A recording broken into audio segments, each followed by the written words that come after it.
And just a few days after southern, or should we say southwestern governors came to say, we are backing state policing, northern governors have also pitched their tent right exactly where the southwest governors have pitched theirs. And on the front page of the newspaper, the story caption reads, Northern governors okay state police suspend mining. That's exactly one of the stories we'll be checking out this morning on this particular edition. Welcome to the newspaper headlines and analysis segment of Daybreak Live, where we bring the stories that are breaking and developing across the news platform.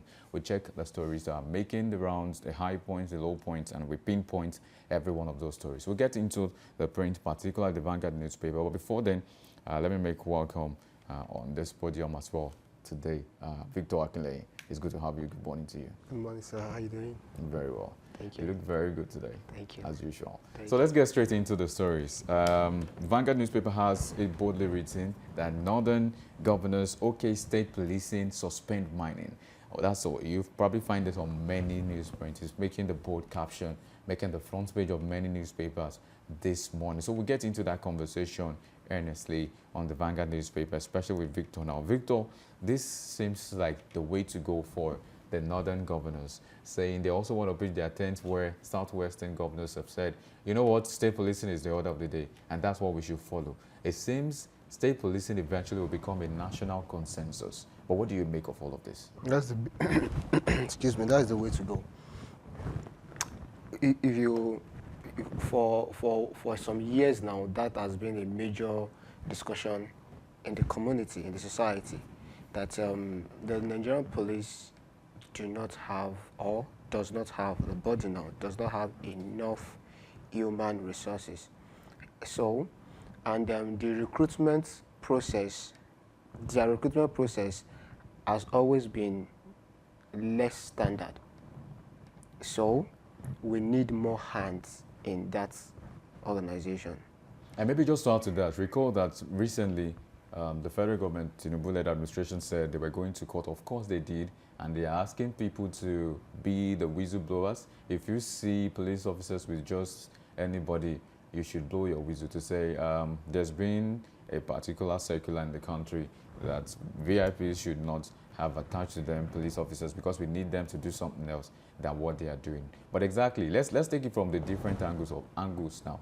For one, some police officers are not happy about this. Do you know why? Of course. Yeah, because we have to talk about remuneration for them too. When we talk about the structure, the salary structure of the police, is nothing so exciting for many of them. So what they get from politicians, from VIPs, is more than even what they get as salary. Of course. So some of them are claiming, we don't want this. Let us stay here. We are okay. We are comfortable here and all that. But the case is, we need to beef up security across the states, across the Nigerian state. There's so much insurgency and all of this. But now the northern governors are saying okay to state policing. But there's been an issue, and I want you to clarify this, if you would like. The issue of the fact that there's a chance that governors of states begin to use those security networks for their own personal good. Do you understand what I'm trying to say?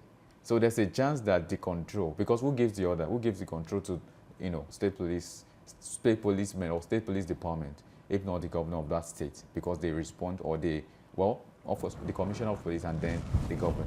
But what do we say to this? How can we make this better and not make a loophole even while we are trying to work on state policing? How can we, foresee and curb all of those, those problems that might arise from state policing as well? Okay, good observation. But at the same time, let's not focus on the negative side of it. Let's focus more on the positive side of it, because it has more positivity than the negativities. How do I mean? When we have state policing, we have more men in the security, security unit. So 100,000 policemen, federal level, where that is not even enough for state policing, meaning there will be more job creation within the states. Security will be high, or is that the right word? There will be the security of the states, of each state, will improve. All right. And then I just mentioned job creation, right? And then and some other benefits there. So these are the benefits. Now, would the governor use them for personal benefit. When there were no state police, our governors or our governments not using police for personal benefits? Of course, yes. So when there's state policing, it will continue. Don't forget that. It will continue. But let's focus more on the good side of it. I don't know many, I know two. One, there will be job creation. Secondly, there will be increased security in each state. Those two are enough, at least. You know, but I'm trying to let us do something called solutions journalism, where we look for loopholes and fill it before we get into this proactivity. And I want you to really speak to it again. I will still ask, I'll take you up on that again. If we do not foresee these things and then it catches us off guard, it means we are not proactive. But let's work on proactivity, let's work on solutions. Are there ways to forestall this? Are there ways to curb governors manipulating the security architecture in the state for their own good, especially during elections, especially when they want to do some personal party political movements? That's a big one. Well, that question is not general. The answer to that question is not general. Like I've always said, there are some politicians that are not corrupt as a person. So whoever is not corrupt outside public office is likely not going to be corrupt in public office. Although some of them might be, influenced. But if you really want to stand your ground, you might not be corrupt in public office. If you have been corrupt out before you get to the public office, there's assurance that when you get to the public office, you will still be corrupt. So this answer, I would answer it to be, how do I put it now? I would say it is personal on each person in each office. So I don't want to mention names, but if you were not, we've seen governments or we've seen governors, we've seen people in political offices who were not corrupt, who really didn't manipulate their ways into things, who really didn't do bad, yeah. And then people like them will continue to maintain order, will continue to maintain right deeds. And those that didn't have right deeds, who manipulated their way into public office, will continue to manipulate things even when they're in public office. So I think it's a question of personality more than generalism. All right, let's stretch our legs a bit further now into something, still security. Now, there's a report, well, it broke out just yesterday, that the defense minister, Badaru, has resigned. So that questions many things, especially at this point in time that we are in now as a country. The fragility of the state, especially of the security architecture of the state, how that there's been claims by the United States government to interfere, how that some have said allow that, don't allow that, how that there's also the case of banditry and all of this that the president is saying, we are taking full action. Yesterday, the president spoke to the president and said, you know what, let's do this. We are going to take the bull by the horns. To say we are going to get this nipped in the bud already. So it seems like a development, but just few hours after that, like I say, few moments later, something happened, and that was Badaru, the defense minister, resigning. What does this speak? What is the language that is not written, but that is inside this particular text? What are the in-between the lines conversation that might have gone wrong or might have gone on in this conversation of Badaru resigning? If the defense minister is saying, I've had enough, I'm leaving, I don't want to do this again, does it... No, I don't want to preempt what you have to say. But again, what do you think this reflects, especially in the security system of the country? Well, we would have a lot of guesswork will come into this, but for me, I will say two things. I will stay in between two things. One, incapacity. Two, guilt. Or three, like you said, tired. So let me break that down. Incapacity in the sense that I've been here for all this while and all of these things are happening. It means I can't do it. Let me just go home and let somebody who can do it, do it. If that is the case, I salute that decision. On the other hand, guilt. We can really trust nobody at that level. Of course, I'll say that again. We can really trust nobody at that level. We have had rumors of politicians negotiating with terrorists so that they can get political offices. We've had rumors of national figures, resourcing, bandits, and all that. So we really don't know who to trust. We really don't know who to trust. So maybe it just felt at this point, guilt is eating me up. Let me just leave this place and let somebody more innocent undo this affair. And on the third thing is, maybe again, he's just tired of the whole thing. You know, you get to a point in your life, you just be tired. Like, I think I'm just tired. I think my health is not helping me. I don't just want to get myself into anything again. Let me just go home and let somebody else handle this. So either of these three things or none of these three things might be happening. But I just feel at this point, it's still very fresh. At this point, everybody will still be guessing what is going on. Let's give it a few more time. Things will unravel.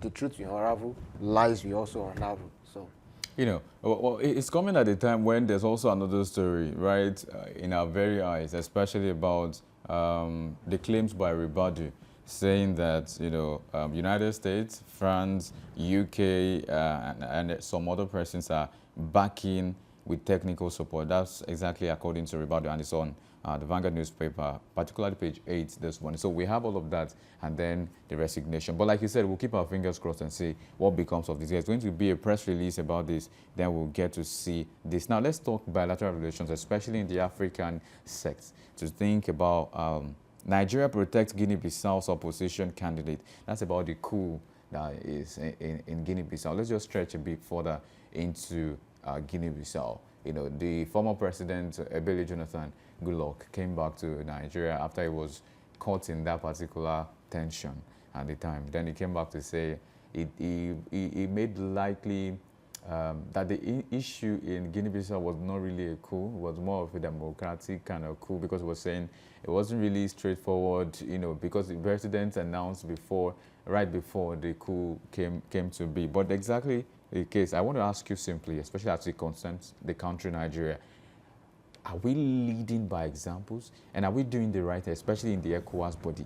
What is the influence of this nation as to the rest of the African community? Because if we are supposed to lead, then we should lead right. We should lead by example. You should lead people to where they should go, especially as the leading state. If we claim to be the giant of Africa. Nigeria is the giant of Africa. You're saying that with a bold claim? Yes, sir. But have we proven that? Here's the thing. If you go to some neighboring nations, before I go to the negative part, if you go to some neighboring nations, you go properly, and then you are in their community, and you mention your name, you are from Nigeria, you will see some level of, sometimes subtle, that could just be an old glory. Hold on, I'm coming. It could be subtle, but you will see the respect, like, wow, Nigerian. That respect, that subtle fear is still there. So, hence why the xenophobia then, like, these guys, they are just everywhere, they are better than us, let them go, let's kill them, so that, you know, and other ones like that. So, economically, don't forget that Nigeria has maybe not the best economy in Africa. I may not be able to beat my chest to say the best, but of course the largest in Africa. The largest in Africa. There are still a lot of things that, unless they get to Nigeria, it hasn't gotten to Africa. In fact, let's go to music. There are a lot of musicians that until they get to Nigeria, they won't cross all the borders of Africa. I can go all along. A lot of nations, Western nations, will sell to Nigeria. When they sell to Nigeria, they know they have won the entire continent. A lot of multinationals have their headquarters in Lagos, in Abuja, in Nigeria, not necessarily other nations. So is Nigeria doing well? My brother, it is because we are inside Nigeria that we are thinking Nigeria is not doing well. Let me tell you this, Nigeria is repping outside productively. But at home, we are not really doing well. But because that must translate to the betterment of the Nigerian people. No matter how much repute we think we have in the outside community, it must translate to an average Nigerian saying, I'm proud to be a Nigerian, and I'm working, I'm earning what I should earn, and I'm enjoying power, I'm enjoying security, my life is not at risk. Those are one of the basic requirements of an average person. We do not ask for much. I mean, you've seen a lot of Nigerians say, we don't need much. We just need to survive, basic things. And I think you've also mentioned that before. But that's not exactly the case. If you check, across board, you see a lot of people still complaining, not because they just want to grumble, but because the situation is not palatable for many of them. But let's leave that situation now. Let's talk about the federal government proposing 40% salary increase for ASU lecturers. That's exactly a big deal. I know that's also a matter in your heart. It's very deep to you because you're a person who gives credence to education. So let's speak about this. You've experienced ASU strike, ASU situation at one point or the other, and maybe some of your friends and your brothers must have gone through this. So speak as a Nigerian, speak as a technocrat who wants to help the Nigerian state. 40% increment seems like a good way to go. But what could be the underlying things that we are not seeing? Or what ways can the government tackle strike and strike again in the education sector? 40% increment for ASU, trust me, is too much. Can government sustain that? Do you know the number of lecturers we have across all the nations, all the institutions in Nigeria under ASU? That's 36 states. So we have 36 universities plus other ones. Are you getting me? So we have roughly over 50 universities under ASU. Are you with me? And then each of them would have how many numbers of lecturers, from senior lecturer down to, under ASU. 40% increase. You know what that means? So if either of them is receiving, let's say, at least minimum of 100,000 naira, meaning the person is now earning 140,000 naira. Am I right? Now multiply that on every lecturer in one university across the entire nation. Can this sitting government pay that sum? Does the sitting government have the resources to pay that sum? Are we not also looking at inflation at some point? Where would they pull out that fund from to pay ASU? What about other parastatals that also need money? What about the doctors? I think it's just a way to let them go back to work, and then in few years to come, we'll now come back to this place. Let me pick your brains on this, the particular issue you've mentioned. I think you made valid points to talk about sustainability. How sustainable is this?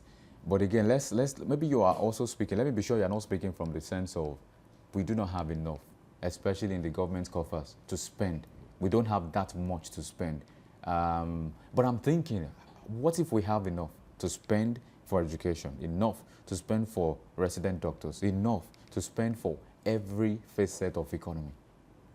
If we have enough, you just said, what if? That's a proverbial statement. I mean, like Nigeria, Nigeria has a large economy. We have politicians, we have members in the House of Representatives and the likes, at the Senate level, earning as much as, many persons would never dream to have. So how about that? Can we cut some money from there and probably give it to those people? So when we adjust the Constitution, that's why I said I am not in support of only the NAS and the Assembly, only the legislative arm reviewing the Constitution, because they won't review to favor you and I. They will definitely not review it to unfavor them too. What they rake in on monthly basis is too much. So the government budget on the legislative arm of government is too much. If you can cut that down, then we may have money to cater for all these things. But what the Senate, the Assembly, all of them are taking is too much. That said, there are some other parastatals that are not functional, yet money is going in there. There are some parastatals that only work once in a term, like the census board now. Well, I may not be able to say census board is not working year in, year out, but the truth is, are they really working year in, year out? When was the last time we conducted census in Nigeria? That was during Goodluck Jonathan. So if you ask me, I would say the census board should be an ad hoc commission where when we need to do population census, we set up an organization. And then when we are not doing, let them go, relieve them, or put them under an existing commission. You know why? So that you can reduce because people are going there now, collecting salary every day, yet doing nothing. And some other, you hear infrastructure for I mean, you hear a commission for storm and something control, erosion control. How many times have they controlled erosion? Yet people resume there and collect salary. They have a director general overseeing that commission, yet doing almost nothing. If we can tune that down, cut that, scrap that office, or put that office, make it a department or a commission or a sub-commission under an existing one, it will be better. Then we'll reduce cost going there, then we'll have more money. You get me? To fund other things. But I'm saying with what we have now, that is not sustainable. I mean, so much to say. You've made valid point, very strong one. And of course, we will also expect that something would come out of this. But let's speak very quickly to the Niger abduction issue. Yesterday, we also brought it out in the news too, that we're having sleepless nights. Parents of those children are complaining to the National Security Advisor to say, Ribadu, we have had enough. Please, we want our children. And not just them, the whole country. In fact, people in the diaspora have also lent a voice to this to say, we need these girls back. Their parents are having sleepless nights. If you have to consider what it takes to raise a child to a point, and then all of a sudden you are not seeing your child, not even the dead body, not even the presence of the child, you are just all by yourself. The trauma that can happen to a parent and all that. So speak to this issue very quickly in the few minutes that we have to say what is possible or what are the things that can be done, especially to tackle this whole issue, get the girls back in earnest. You know, when we say things like, it doesn't matter what government will do, just bring back our girls, whether you have to negotiate, whether you have to pay ransom, whether this, whether that, it usually sounds as though we support negativity. We support the fact that government should negotiate with terrorists. No. I personally do not support the fact that any governor or any government is negotiating with terrorists. I can never, no sane person would support that. But at this point, if that is what to do to bring back these girls, whether you want to negotiate or you want to pay ransom or you want to whatever, just bring back these girls. Yoruba would say, Omo eni sonu, oyaju, Omo eni ku, oyaju omo eni nulo. Meaning, if your child dies, you know this child is die. I will mourn the death of this child 40 days. After 40 days, I will go back to eating. It's better than this child is lost. I don't even know where he or she is, whether she's still alive or... Then consider this too. Government should also think their kids are abroad, so they don't. I always say they can't relate. You understand me? They can't relate. So their kids are abroad. These girls would have been raped, would have been molested. Some of them would have some of them should have their monthly flow. There's no pad. You get it? There's no. What about the government should do anything it takes to bring them home? So you mean even at the expense of negotiating? Sir, if your daughter is out there, you won't care whatever government does. You just want your girl back home. A valid point. I think we'll round up on one story that is of interest to a lot of people in the political space, particularly the PDP. Confusion over Adeleke as PDP National Working Committee, Osun State Chapter differ on governorship primaries. There's been that issue about different, confusion over Adeleke as PDP NWC Osun Chapter differ on governorship primaries. They were supposed to have it today, yes, but it's not holding. And some have also claimed that Adeleke, breaking news, has just moved to another party. I foresaw that. I think I mentioned it. Okay, so what exactly is the fate of the PDP in Osun State?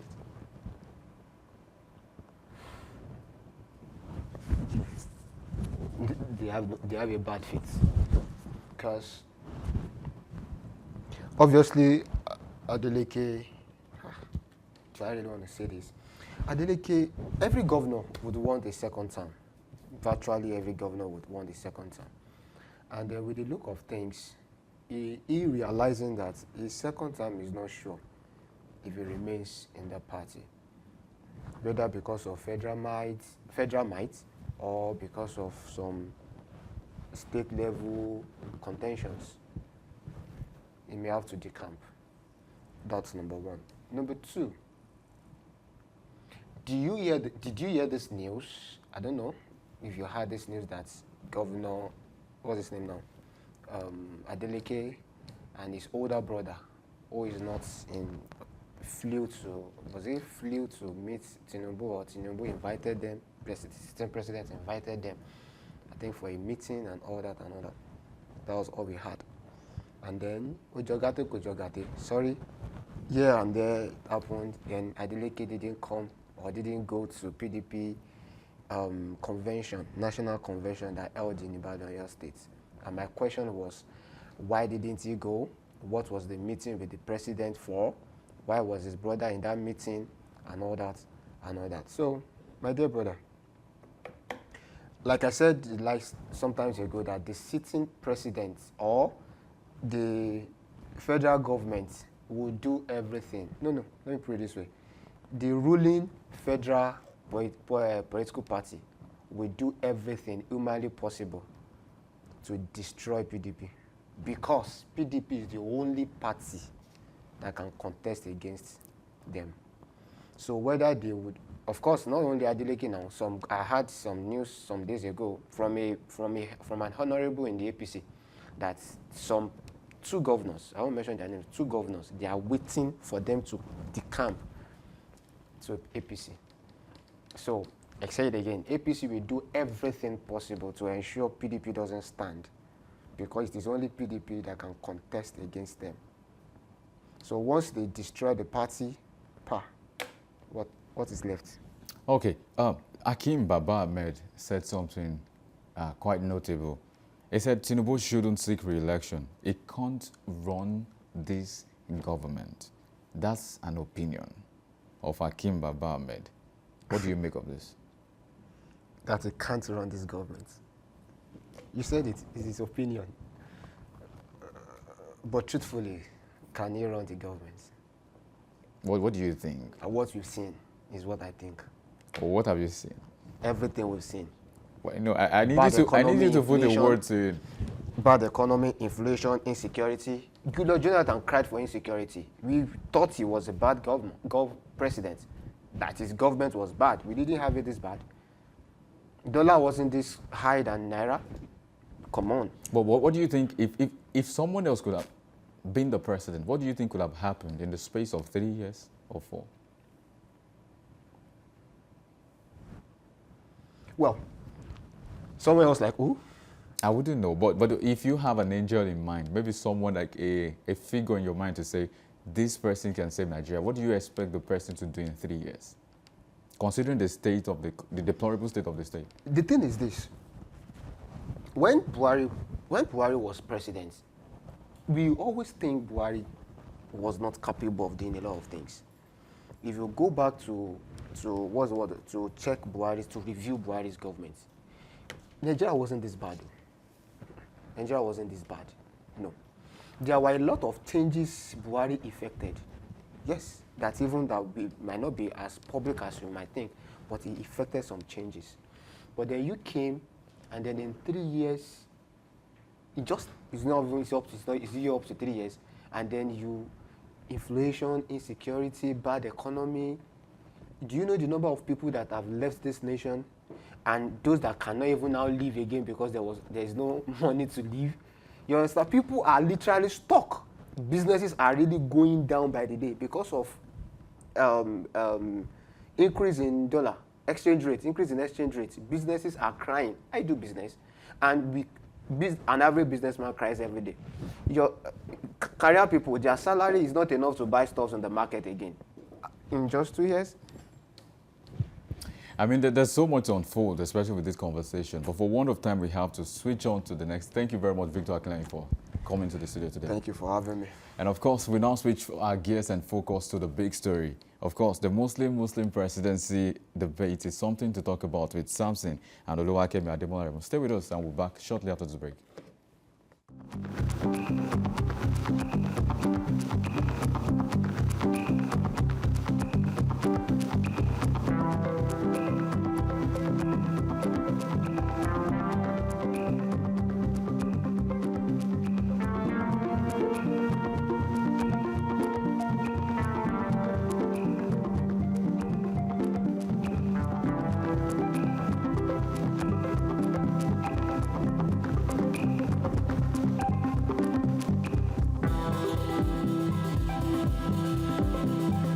you.